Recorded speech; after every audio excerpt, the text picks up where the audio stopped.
جی ناظرین، تو اس وقت موجود ہیں ہم اولیاء اللہ کی سرزمین ملتان۔ سبھی جانتے ہیں کہ ملتان میں بہت ہی جو مزار ہیں اور یہاں پہ بہت ہی ولی اللہ جو ہیں وہ گزرے ہیں۔ تو آج ہم جس ہستی کے بارے میں بات کرنے جا رہے ہیں وہ شاہ شمس الدین سبزواری، ان کے مزار پہ ہم موجود ہیں اور آج ہم آپ کو ان کا تعارف جو ہے اس ہستی کا وہ کروائیں گے۔ آپ کا نام حضرت سید شمس الدین سبزواری ہے، لقب شمس الفقراء، جبکہ والد کا نام سید صلاح الدین۔ آپ کا سلسلہ نسب حضرت امام جعفر صادق علیہ السلام تک جا ملتا ہے۔ آپ اولاد حضرت اسماعیل بن امام جعفر صادق علیہ السلام ہیں، مگر عقیدے کے لحاظ سے قطعاً اسماعیلی نہ تھے۔ آپ اثنا عشریہ عقیدہ رکھتے تھے اور اسی کی تبلیغ فرمائی۔ آپ کی کوششوں سے ہزاروں افراد نے شیعہ اثنا عشری عقائد کو قبول کیا اور آج بھی آپ کی اولاد و مریدین اسی عقیدے پر قائم ہیں۔ شاہ شمس الدین کے مزار کے احاطہ میں ہم داخل ہو گئے ہیں، جہاں پہ ان کی قبر انور موجود ہے اور اس مزار کے احاطہ میں بہت سی جو قبور ہیں وہ بنائی گئی ہیں۔ آپ کی پیدائش 560 ہجری بمطابق 1165 عیسوی سبزوار میں ہوئی، جس کی نسبت سے سبزواری کہلاتے ہیں۔ یہ ایک علاقے کا نام ہے ادھر ایران میں۔ آپ کے والد حضرت سید صلاح الدین محمد سبزواری اپنے زمانے کے ولی کامل مبلغ دین تھے۔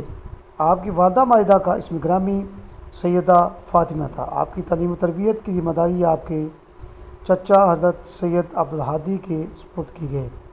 انہوں نے آپ کو بڑی توجہ سے تفسیر، حدیث اور دیگر علوم کی تعلیم دی۔ 589 ہجری بمطابق 1183 عیسوی میں آپ کے والد سید صلاح الدین تبلیغ کے لیے بدخشاں روانہ ہوئے تو سید شمس الدین محمد سبزواری کو بھی اپنے ساتھ لیتے گئے اور اس وقت آپ کی عمر 19 سال تھی۔ بدخشاں میں تبلیغ کے بعد تبت کوچک چلے گئے اور لوگوں کو اسلام کا درس دیا۔ وہاں سے کشمیر کا رخ کیا، جہاں آفتاب پرستی عام تھی، یعنی سورج پرستی جو تھی وہ عام تھی۔ حضرت سید صلاح الدین اور حضرت سید شمس الدین کی کوششوں سے ہزاروں افراد نے شیعہ اثنا عشری کے عقائد کو قبول کر لیا۔ 1190 عیسوی میں آپ واپس سبزوار چلے گئے۔ آپ نے تبریز میں بھی کچھ دن قیام کیا، اس لیے آپ کو جو تبریز جو ہے وہ بہت پسند تھا، اسی لیے 600 ہجری میں 1204 عیسوی میں اپنے والد کی اجازت سے تبریز چلے گئے اور وہاں کے متعدد مقامات پر تبلیغ میں مصروف رہے۔ اسی وجہ سے آپ سرکار کو تبریزی بھی کہا جاتا ہے۔ سرکار شمس الدین کو تبریز اس وجہ سے پسند تھا کیونکہ وہاں آپ کو اپنے جد امجد حضرت علی علیہ السلام کی زیارت نصیب ہوئی۔ یہاں پہ ناظرین ذکر کرتے ہیں کہ شاہ شمس الدین ملتان کیسے آئے۔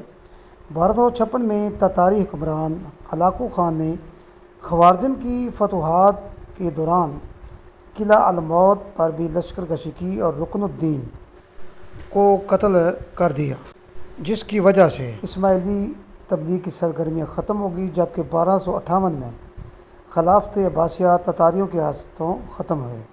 سیاسی طور پر دنیا اسلام میں سنی عقائد کی ترجمانی عام تھی اور اسی عقائد کے برخلاف سید صلاح الدین کو ان کی شیعہ اثنا عشری عقائد کی بنا پر 1266 میں قتل کر دیا گیا۔ والد کے قتل کے بعد شمس الدین ہجرت پر مجبور ہو گئے اور بغداد چلے آئے، جہاں خلافت عباسیہ کے خاتمے کے بعد طوائف الملوکی عام ہو چکی تھی۔ ان دنوں احمد تقودار فرمان روائے عراق تھا۔ بغداد میں علماء وقت کو آپ کے شیعہ عقائد سے اختلافات ہو گئے، چنانچہ علماء وقت کی اس اختلافات کے پیش نظر احمد تقودار شاہ عراق نے شاہی حکم کے تحت انہیں شہر بدر کر دیا۔ بغداد کے بعد کاظمین چلے آئے اور کچھ عرصہ قیام کر کے ہندوستان کی سرحد سے داخل ہوتے ہوئے 664 ہجری کے اختتام میں ملتان پہنچے۔